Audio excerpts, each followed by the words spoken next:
Took my business, my reputation, my wife of 38 years, even convinced my own daughter I was a fraud.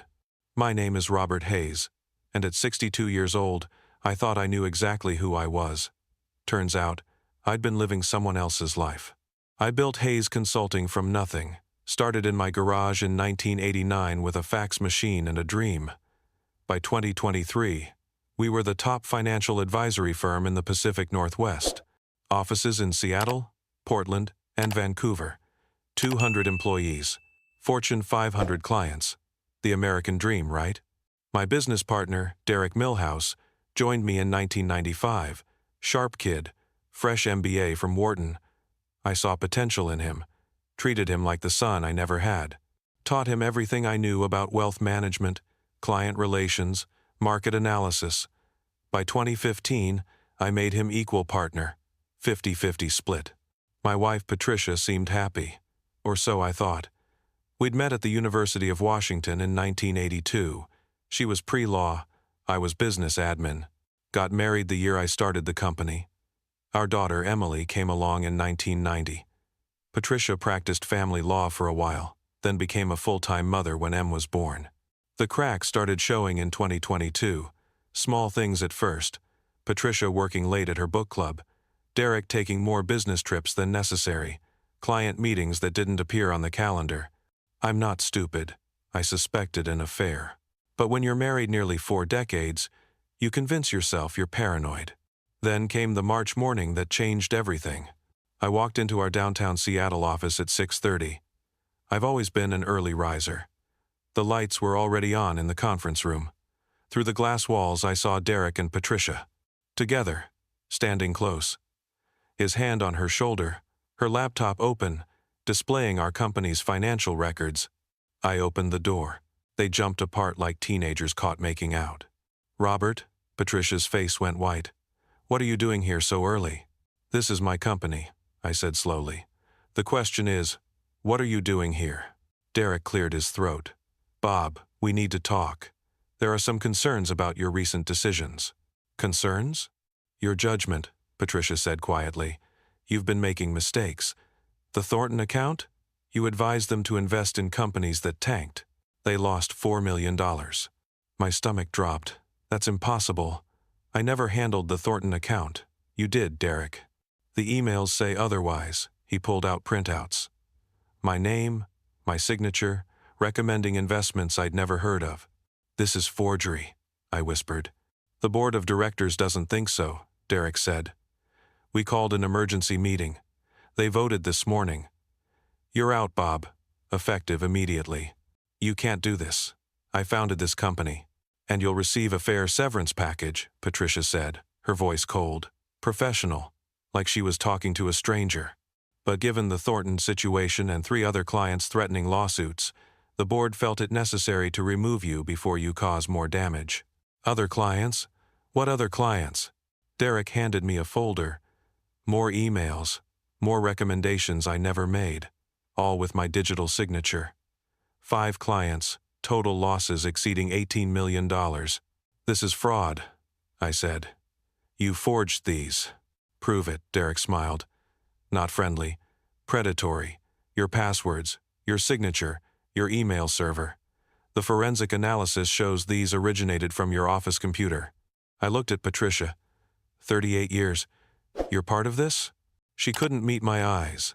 I want a divorce, Robert. I've already filed the papers.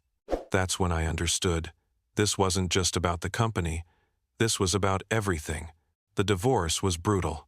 Patricia's lawyers painted me as a reckless businessman who gambled with clients' money and neglected his family. My own lawyers seemed incompetent. Every motion they filed got denied. Every piece of evidence I presented got dismissed. The prenup is clear, the judge said at the final hearing. Given Mr. Hayes's gross misconduct and financial irresponsibility, the assets will be divided as follows. Patricia got our house in Queen Anne, 65% of our investment portfolio, both cars. I got the mountain cabin we'd barely used and a monthly alimony payment that would drain what little remained. Emily wouldn't talk to me. How could you, Dad? She said the one time she answered my call.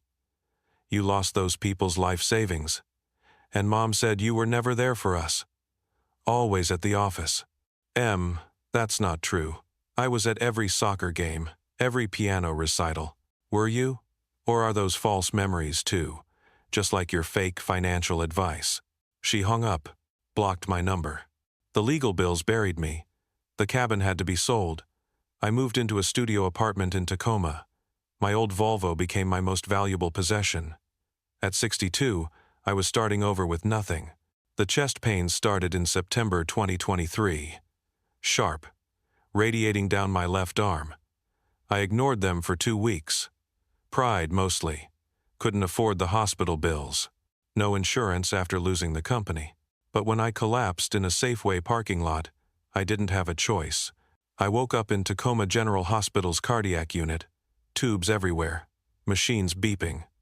A nurse was checking my IV, her dark hair pulled back in a tight bun, late 50s maybe. "Welcome back, Mr. Hayes," she said. "You had us worried. Mild heart attack. You're lucky someone called 911. How long?" 2 days. "We had to do an emergency catheterization. You had a 90% blockage in your left anterior descending artery." I closed my eyes. Even this would bankrupt me. The nurse was filling out paperwork on a tablet. "I need to verify some information. Full name? Robert James Hayes. Date of birth? March 15th, 1961. Her hand stopped moving. She looked up, stared at my face, then at the tablet, then back at my face. "Social Security number?" Her voice had changed. Careful, controlled. I recited it. She stood abruptly. "I'll be right back. Don't try to get up." She left quickly. Too quickly. I heard her talking to someone in the hallway. Urgent whispers. Then footsteps. Multiple people. A doctor came in. Young guy, maybe 40. Behind him, the nurse and 2 security guards. "Mr. Hayes," the doctor said. "I'm Dr. Chen, head of cardiology. We need to discuss something unusual that came up during your admission process. If it's about payment, I'll figure something out." "It's not about payment," he interrupted.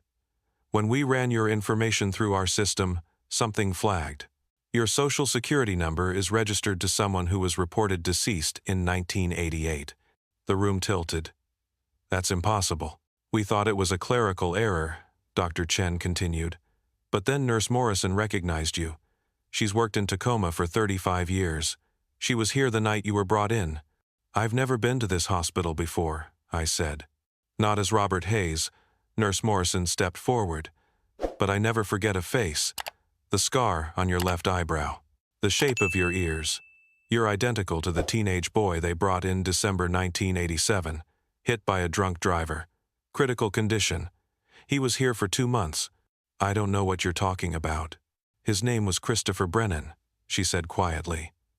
"He was 17 years old. Son of Michael Brennan, the federal prosecutor who was building a case against the Costello crime family. 3 weeks after Christopher was discharged, there was a house fire.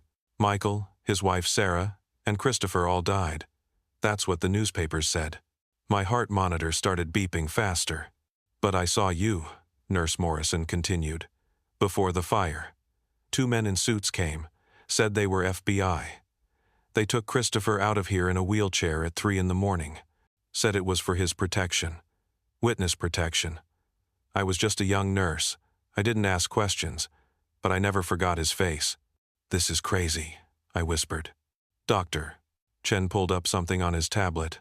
"We took the liberty of running your fingerprints while you were sedated. Standard procedure for uninsured patients. They match Christopher Brennan's records from a juvenile arrest in 1986. Underage drinking." The security guards shifted position, not threatening, but ready. "If what Nurse Morrison says is true," Dr. Chen said carefully, "then Christopher Brennan didn't die in that fire. The FBI faked his death and gave him a new identity, Robert Hayes. Why would they do that?" "Because your father was about to testify against Vincent Costello," Nurse Morrison said. "Costello ran half the organized crime in the Northwest. Drug trafficking, money laundering, murder for hire. The trial was supposed to start in February 1988. But the fire happened first. Killed everyone. Convenient. I couldn't breathe. The machines were screaming now. "Mr. Hayes or Mr. Brennan, I need you to calm down," Dr. Chen said. "We've contacted the FBI field office. They're sending agents." 2 hours later, I was in a private room with 2 federal agents. Special Agent Linda Vasquez, mid-40s, looked like she could bench press me. Special Agent Tom Brooks, older, gray at the temples, had kind eyes. "Mr. Hayes," Vasquez began, "we've confirmed your identity. You are Christopher Michael Brennan, born June 3, 1970, in Olympia, Washington. Your father was Assistant U.S. Attorney Michael Brennan. Your mother was Sarah Brennan, a high school teacher." "I don't remember any of this," I said. "That's because you were given chemical amnesia," Brooks said gently. "In 1987, after the car accident, you were in a coma for 3 weeks. When you woke up, you had retrograde amnesia. Couldn't remember anything before the accident. The FBI saw an opportunity." "An opportunity?" "Your father's case was falling apart," Vasquez explained. "Witnesses were disappearing. One was found in Puget Sound with a bullet in his head. The Costellos were going to walk, so the FBI made a deal with your father. They'd fake everyone's death, put the whole family in witness protection. Your father could testify from hiding." "But I don't remember testifying," I said.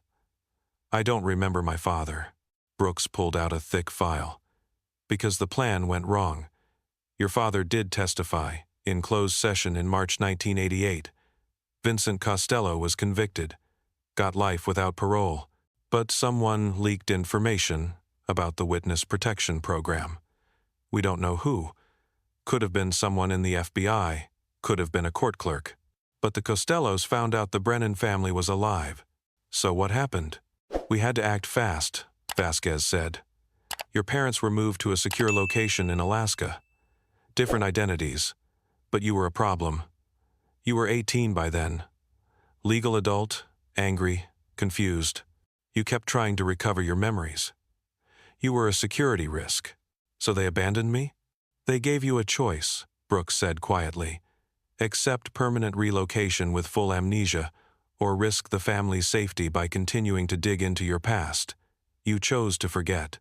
The Bureau set you up with Robert Hayes's identity, a real person who died in infancy in 1961. Clean Social Security number, birth certificate, school records. We gave you a trust fund, enough to start a business. Let you build a new life." I felt sick. "And my parents? Your mother died in 1995. Heart disease. Your father passed in 2003. Cancer. They wanted to contact you. We wouldn't let them. Security protocols. So, I've been living a lie for 35 years, I whispered. "Everything I remember is fake?" "Not fake," Brooks said. "Your life as Robert Hayes was real. Your business, your marriage, your daughter. Those memories are genuine, but built on a foundation of lies," I said bitterly. "Dos Patricia no?" Vasquez and Brooks exchanged glances. "We need to investigate that," Vasquez said carefully. "Tell us about your business partner, Derek Millhouse. What about him? When did he enter your life?" 1995. Fresh out of Wharton. "Did he seek you out, or did you recruit him?" I thought back. He applied for a position. Actually, now that I think about it, he was persistent. Showed up at my office 3 times before I agreed to interview him. Vasquez typed on her laptop. Frowned. Derek Millhouse. Born 1970 inches, New Jersey. Mother's maiden name, Costello. The room went cold. "Vincent Costello's nephew," Brooks confirmed. "We've been tracking the family for decades. Most went legitimate after Vincent died in prison in 2019, but some held grudges. Derek knows who I am," I said slowly. "He's known the whole time." "And your wife?" "She couldn't have known. We met in college in 1982. Before any of this." Vasquez pulled up more files. Patricia Hayes, née Patricia Lynn Costello, daughter of James Costello, Vincent's younger brother. I couldn't speak. "They've been watching you for decades," Brooks said. "Waiting, planning. When you made Derek partner in 2015, he finally had access to everything. your finances, your passwords, your digital life. They spent 8 years building a perfect trap. The forged emails, I breathed. The client losses, none of it was real. The clients were real, Vasquez said. But Derek made the bad investments, not you. He used your credentials. When everything collapsed, they took the company, took your assets, and left you with nothing. They couldn't kill you too risky after your father's case, but they could destroy you. Why now? Why wait so long? Vincent Costello died 5 years ago, Brooks said. His last words to his family: make Christopher Brennan suffer. They took their time, made it hurt. I leaned back against the hospital bed. 35 years. My entire adult life. Built by the FBI. Demolished by the mafia. What happens now? I asked. We investigate, Vasquez said. We'll need your full cooperation. Everything you know about Derek and Patricia. Bank records, emails, conversations. We'll build a case for fraud, identity theft, maybe RICO charges. And then? Then you get your life back, Brooks said. The real one. Christopher Brennan exists again. Your father left you something. We've been holding it in trust. He pulled out an envelope. Old, yellowed. My name Christopher written in shaky handwriting. Your father wrote this 2 weeks before he died, Brooks said. We were instructed to deliver it if you ever discovered the truth. I opened it with trembling hands. Christopher, if you're reading this, then you know. I'm sorry, son. Sorrier than words can express. The night they took you from that hospital, you looked at me with those confused eyes and asked who I was. You didn't remember me. Didn't remember your mother. Didn't remember the life we'd built together. The FBI said it was a blessing, a clean slate. But I knew better. I'd stolen your past to save your future. You asked me once, in the hospital before the amnesia set in, if I'd do it again. If I'd still testify knowing what it would cost our family. I didn't answer then, but I'll answer now. Yes. Because some things matter more than personal happiness. Justice matters. Truth matters. Standing up to evil matters. You inherited that from me. That stubborn sense of right and wrong. I hope Robert Hayes, whoever he became, kept that trait. I've set aside money for you. Not much. Your mother and I lived simply, but it's yours. $350,000 in a trust managed by the FBI. They'll release it when you're ready. I also left you something more valuable. In 1995, I wrote a memoir. Everything about the Costello case. The FBI has a copy in evidence. It's yours now. Read it. Know what your old man fought for. And Christopher? Your mother's last words were about you. Tell Christopher we love him. Tell him we're proud of who he became, even if we never got to see it. I love you, son. I'm proud of you. You survived. That's all any father can ask. Dad. I read it 3 times. Tears running down my face. 62 years old, crying like a child. Nurse Morrison brought me tissues. I'm sorry, she said quietly. I debated for 2 days whether to say anything. But I couldn't stay silent. Not when I recognized you. You gave me my life back, I said. My real life. The investigation took 4 months. The FBI tore through Hayes Consulting's records, found everything.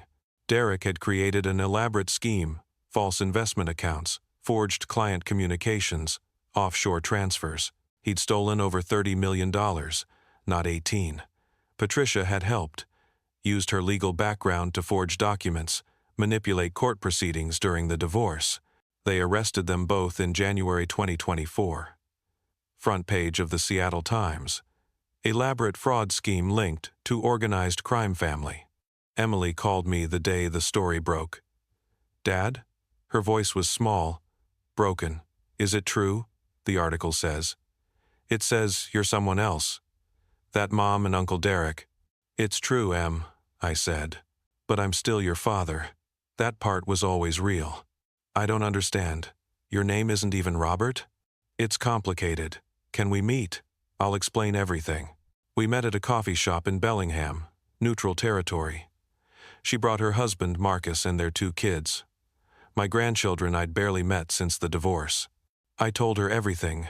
Showed her my father's letter. The FBI documents. The truth. She cried. I believed, Mom. I thought you were a criminal. I said such horrible things to you. You didn't know. I held her hand. I didn't know. What do I call you? Robert? Christopher? I thought about it. I've been Robert for 35 years. That's who raised you. But Christopher is who I was born to be. Maybe I can be both. Dad works, she said. Whatever name you use, you're still Dad. We started rebuilding. Slowly. She wanted to know about her real grandfather. I gave her the memoir. She read it in 2 days. Grandpa Michael was brave, she said. And you are too. You survived something that would have destroyed most people. The trust fund gave me financial stability. I didn't restart Hayes Consulting. That dream belonged to Robert Hayes, and he was gone. Instead, I started something new. Brennan Advocacy Services, helping victims of financial fraud navigate the legal system. Pro bono work mostly, using my experience to prevent what happened to me from happening to others. Derek and Patricia went to trial in September 2024. The evidence was overwhelming. Derek got 15 years federal prison for fraud, identity theft, and connection to organized crime. Patricia got 8 years for conspiracy and obstruction of justice. I attended every day of the trial, sat in the front row, made them look at me. On the last day, before sentencing, Patricia asked to speak to me. The bailiffs brought her over in handcuffs. I'm sorry, she whispered. I didn't know at first. When we met in college, I really did love you. But after Emily was born, my uncle told me who you were. Said it was family duty to make you pay. So you stayed married to me for 30 years waiting to destroy me? I asked. I tried to love you, she said. Some days I did, but the family, they wouldn't let me forget. You have a choice in every moment, I said. You chose wrong for 30 years. I know. She looked at Emily, standing across the courtroom. Tell her I'm sorry. Tell her I did love her. That part was real. You can tell her yourself, I said. In 8 years if she wants to hear it. She was led away. I never saw her again. By Christmas 2024, life had found a strange new normal. I was Christopher Robert Brennan, now legally changed to honor both identities. Emily and her family came over for dinner. We cooked together, laughed, told stories. My grandson, Tyler, 7 years old, asked me, Grandpa, why do you have 2 birthdays? Because I got to live 2 lives, I said. Some people only get 1. I got 2 chances to figure out who I wanted to be. Which one was better? I thought about it. The second one. Because I chose it.